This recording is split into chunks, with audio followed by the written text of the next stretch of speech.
मान और छल, ये चार पाप मन से होते हैं। वाणी से 3 पाप और मन से 4 पाप और तन से 3 पाप।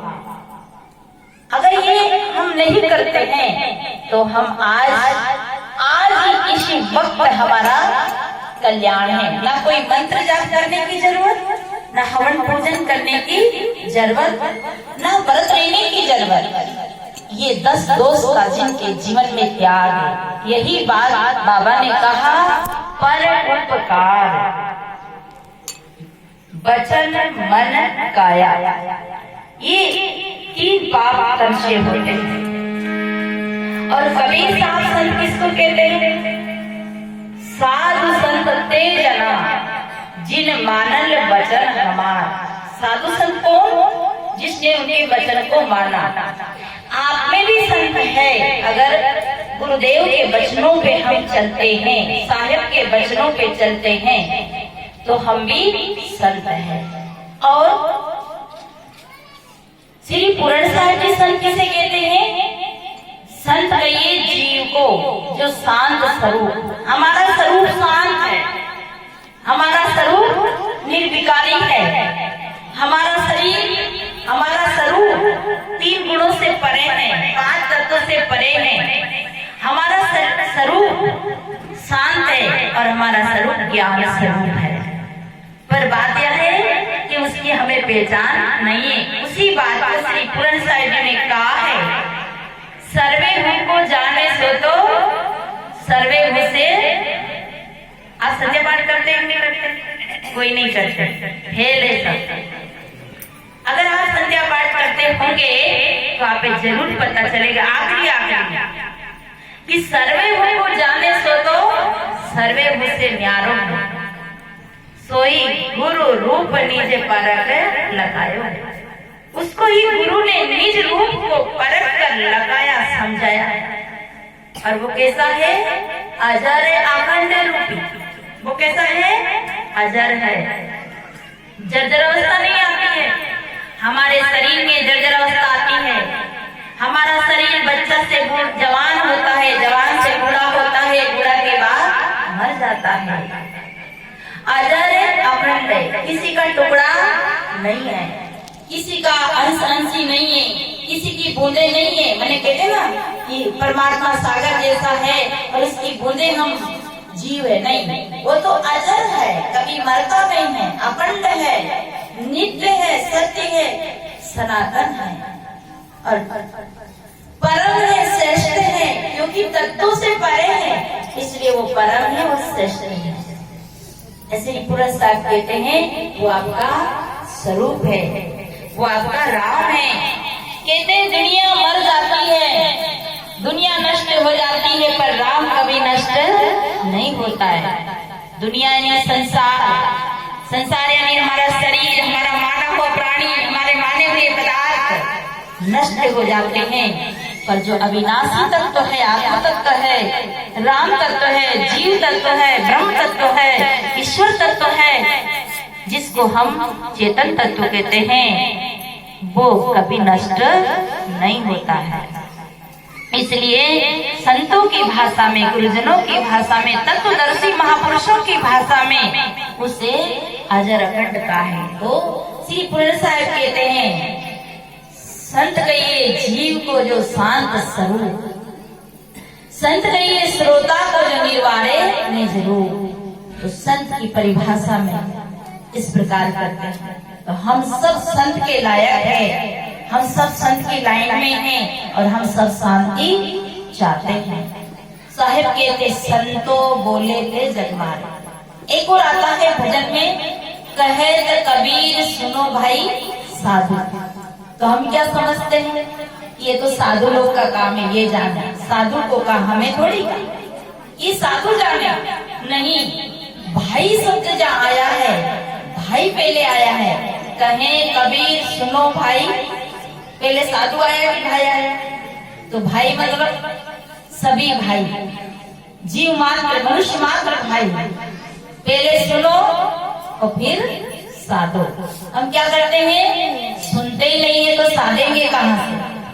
हम सत्संग में तो जाते हैं, कैसे जाते हैं कि जैसे नल के नीचे घड़ा पड़ा और घड़ा उल्टा हो और नल चल रहा हो, पानी जाएगा घड़ा में? जाएगा क्या? घड़ा उल्टा हो और नल चल रहा हो, दिन भर नल चले, एक बूंद भी घड़े में पानी नहीं जाएगा। और घड़ा सीधा हो और घड़ा फूटा हो तब भी घड़े में पानी नहीं जाएगा। घड़ा सीधा हो, फूटा ना हो, तब जाकर घड़े में पानी जाएगा।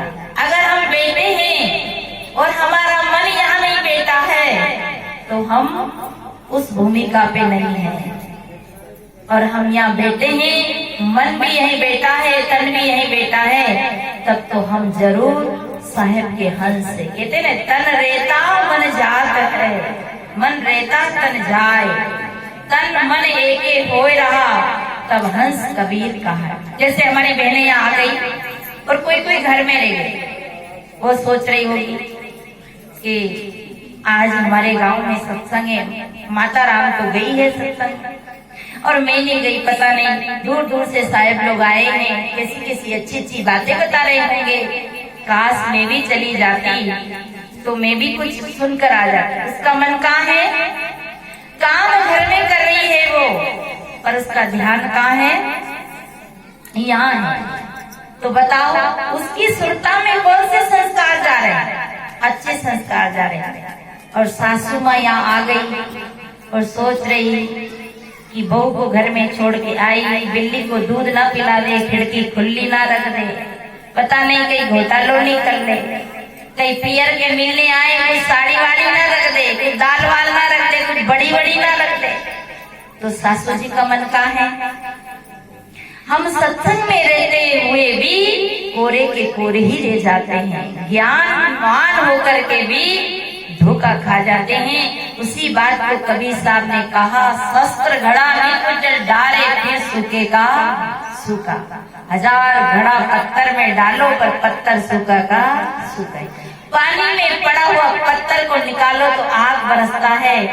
रात दिन अगर हम सत्संग में बैठे, अगर वो विचार हमारे अंदर नहीं आए, को नहीं ग्रहण हुए, नहीं हमने धारण किया, तो उस घड़े की तरह, उस पत्थर की तरह हम हैं। इसलिए संत उसे कहते हैं जो शांति के जिज्ञासु है, शांति चाहते हैं, कल्याण चाहते हैं, वो किसी भी ड्रेस में हो उसकी विशेषता है।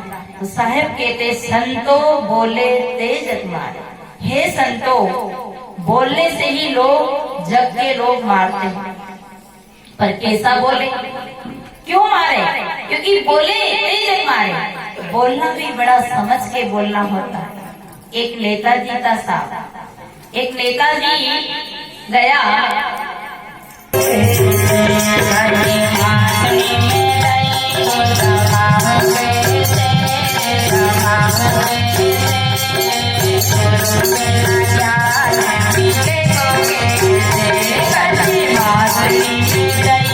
जरा सा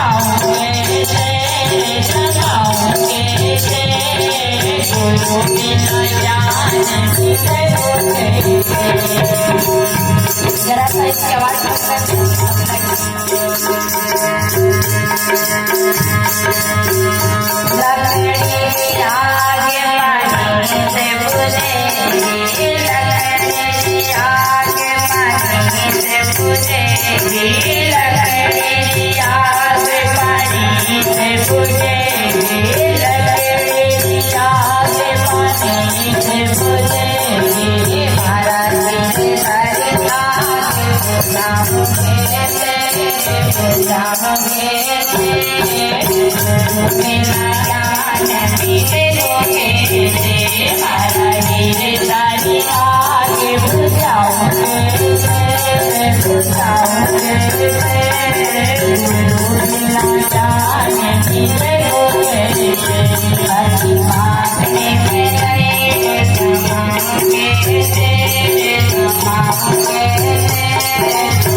देखिए कच्ची मटकी में दही नहीं जम सकता और जिसका हृदय कच्चा है उसके हृदय में ज्ञान नहीं टिक सकता। सदगुरु कबीर साहब का ज्ञान आप रोज वंदना करते हैं। साहेब कबीर अभय पर दाता भेद से रहित करने वाली बातें हैं।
सदगुरुदेव की है।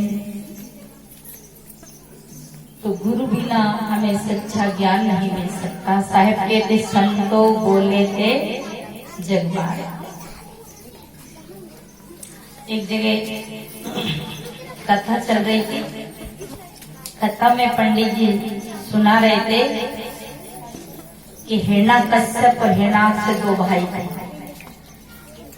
हिरण्याकश्यप तो आप सब जानते ही हैं, प्रहलाद का पिता, और हिरण्याक्ष जो था उनका चाचा।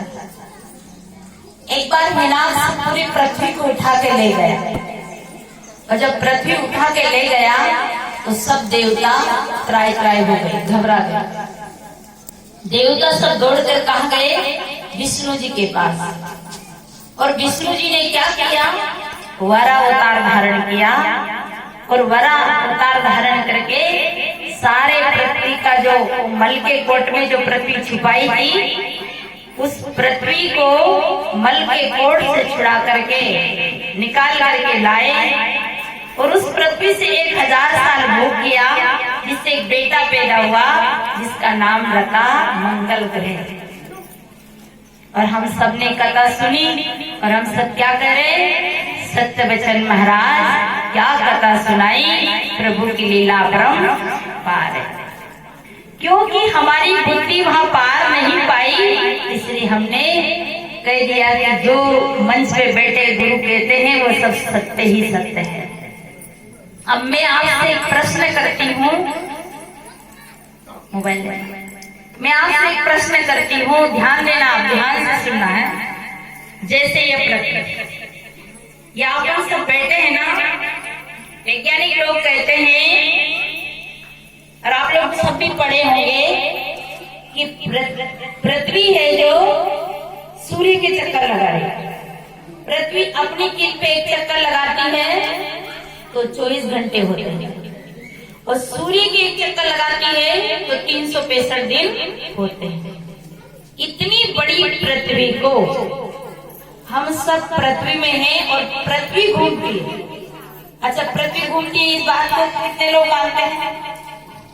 अच्छा, कितने लोग मानते हैं? पृथ्वी घूमती है, इस बात को कितने लोग मानते हैं? इधर पढ़े लिखे लोग सोचे हाथ कर दो भाई। बेचारी माताएं अनपढ़े तो नहीं जानती, बूढ़े बूढ़े लोग। ये तो पक्का है ना कि पृथ्वी घूमती है। और अपन लोग ने, जब पृथ्वी घूमने वाले वैज्ञानिक लोगों ने खोज करी कि पृथ्वी घूमती है, तो लोग उन्हें मारने को तैयार हो गए, उनकी बात को बिल्कुल स्वीकार नहीं करने लगे, पर उन्होंने प्रूफ दिखा दिया कि पृथ्वी घूमती है। इसी बात को श्री पूर्ण साहिब ने कहा कि बड़ी पृथ्वी के सामने जी चीटी समझान, बिन घबराहट कर्म है उनका सीधा नहीं ज्ञान। जैसे अपने हाथ में चीटी, चाटी, क्या बोलते हैं छत्तीसगढ़ी में? चाटी। चाटी अपने हाथ में चलती है तो हाथ को किधर ही डोलाओ, चाटी को डर नहीं लगता, क्योंकि उसको पता ही नहीं कि हाथ बोल रहा है। तो बड़ी पृथ्वी के सामने जीव चीटी समझा, हम चीटी से भी छोटे जीव है बड़ी पृथ्वी के आगे। तो पृथ्वी घूमती है। इतनी बड़ी पृथ्वी को हिरण्याक्ष राक्षस ले गया, और कहाँ ले गया? अब ध्यान से सुनना, ये कान के पर्दे हटा लो, ये जो आपकी साड़ी के पर्दे आ जाएंगे तो बात सुनाएगी नहीं। उतनी बड़ी पृथ्वी को हिरण्याक्ष ले गया, और ले जाकर कहाँ छुपाया? मल के कोट। ध्यान देना, मल के कोट। अच्छा बताओ, पृथ्वी मेरे हाथ में, जैसा मैं हिरण्याकश्यप मान लो, हिरण्याक्ष मान लो, पृथ्वी मेरे हाथ में, तो मल का कोट कहाँ होगा बिना पृथ्वी के? ये पृथ्वी क्या आकाश में मल का कोट था? कभी विचार किया? पृथ्वी तो ले जा रहा है, फिर ऐसा और मल का कोट कहाँ था जो जाकर उसने छुपाई? क्योंकि बिना पृथ्वी के आधार, जैसे मैं मोबाइल गिराऊंगी तो कहाँ जाएगा? पृथ्वी में जाएगा, पर पृथ्वी तो मेरे हाथ में है।